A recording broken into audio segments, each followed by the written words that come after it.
everyone. Today we are going to talk about empirical and molecular formulas. Now, the difference between these two things, a molecular formula gives the total number of atoms of each element present in one molecule of a compound, whereas the empirical formula is the smallest ratio of atoms present in a compound. Now, we could think of empirical formula as being the simplest formula and the molecular formula as being the true formula.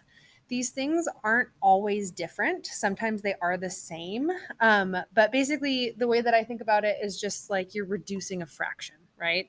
If you are able to divide the subscripts in the molecular formula by a number, that's what you're going to do to get the empirical formula. If you can't divide the subscripts by the same number, then the molecular formula is the empirical formula. And we'll do some examples so that it makes more sense. So here's our examples. Number one, we can see that both of those things can be divided by 2. So if we divide 4 by 2, we get 2. If we divide 10 by 2, we get 5. So the empirical formula for that, tetraphosphorus decoxide is P2O5 because I can divide both of those, that 4 and 10, by 2. If I look at number 2, I can see I can divide both of those numbers by 2 as well. So we get C5H11 for the empirical formula. Number 3, I can divide everything by 6. So 6 divided by 6 is 1. 12 divided by 6 is 2. So the molecular formula is C6H12O6. But the empirical formula is CH2O, because again, I can divide all of those subscripts by 6. Number 4, we can see that the subscript on oxygen is 1 because there's no subscript, which just means it's 1. So that is actually the simplest form. So the molecular formula in this case is the empirical formula.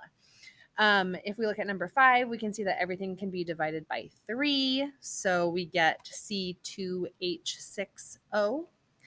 And then for number 6, everything can also be divided by 3. So we get BNH2. And then last but not least, number 7, we can't divide 2 and 3 by anything else to simplify it anymore. So the molecular formula is also the empirical formula. So that's the difference between molecular formulas and empirical formulas. Now, we might give you a problem to find an empirical and molecular formula. So here's an example problem that I give you when I give you actual percentages. So if I have a problem like this, an analysis of a compound reveals that it is 71.65% chlorine, 24.27% carbon, and 4.07% hydrogen. And I want to know what is the empirical formula of the compound. And then the second part is if the molar mass of the previous compound is 148.41 grams, what is the molecular formula? So I want both the empirical formula and the molecular formula. Now, there's several steps here. If you are given percentages like this, the first step is you are going to assume that you have 100 grams of the sample. If you assume this, all the percentages just become grams. So that 71.65% chlorine becomes 71.65 grams chlorine, and grams of carbon and grams of hydrogen, and so on and so forth. So you just change your percentages to grams. The second step is that now we want to convert those grams to moles of each element using our molar masses. So if you look at the periodic table for chlorine, you can see that the molar mass of chlorine is 35.45 grams.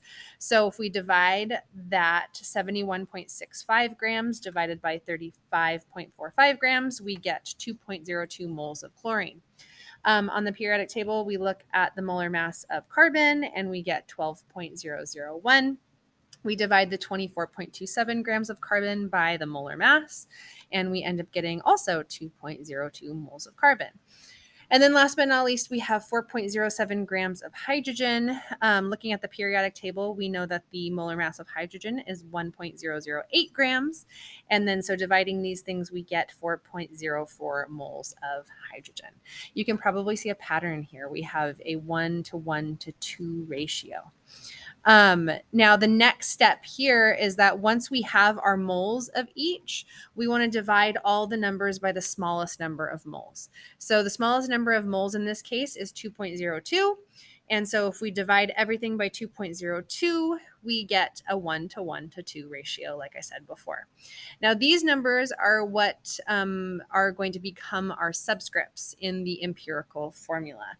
So if necessary, if those numbers that I showed you on the previous screen, if that 1, 1, and 2, if they're not whole numbers, you want to multiply all of those numbers by a number that will give you whole numbers. So for example, say if I had one of these numbers was like 2.5 or something like that, you would multiply all of those numbers by 2 in order to get whole numbers. If you have something like 1.33, you would multiply everything by 3, and so on and so forth, because you want whole number subscripts. Now, the final step here is those whole numbers are the subscripts of your empirical formula. So my empirical formula then is CH2Cl. The reason that we put the hydrogens in the middle here is because we kind of, and you've seen this before, we write this formula like it looks. So I know that the hydrogens are going to be attached to that carbon because the carbon makes the most bonds. So that's why I put the hydrogens next to the carbon. All right, so that's the empirical formula. Now, the second part said if the molar mass of the previous compound, which now we know is CH2Cl, is 148.41 grams, what is the molecular formula? Now, the first step here is you want to find the mass of your empirical formula you just found. So all we're doing is finding the molecular weight or the molar mass. We know how to do this. We've done it a bunch of times in class already. So I take the molecular weight of each element in that compound. Of course, I have to multiply hydrogen's molar mass by 2 because I have 2 hydrogens in the empirical formula. And then when I add this all up together, I get 49.48 grams per mole for the mass of the empirical formula. Now, the second step here is I now want to divide the molar mass by the empirical mass. So I can see that the molar mass, again, was 148.41. I'm going to divide it by the molar mass for the empirical mass that I got in the previous step, 49.48, and I get 3. So then we're going to multiply the subscripts of the empirical formula by that number that I got in step 2. So I now multiply all those subscripts. So I get C3H6Cl3, and that is my final molecular formula. So this example was using percentages.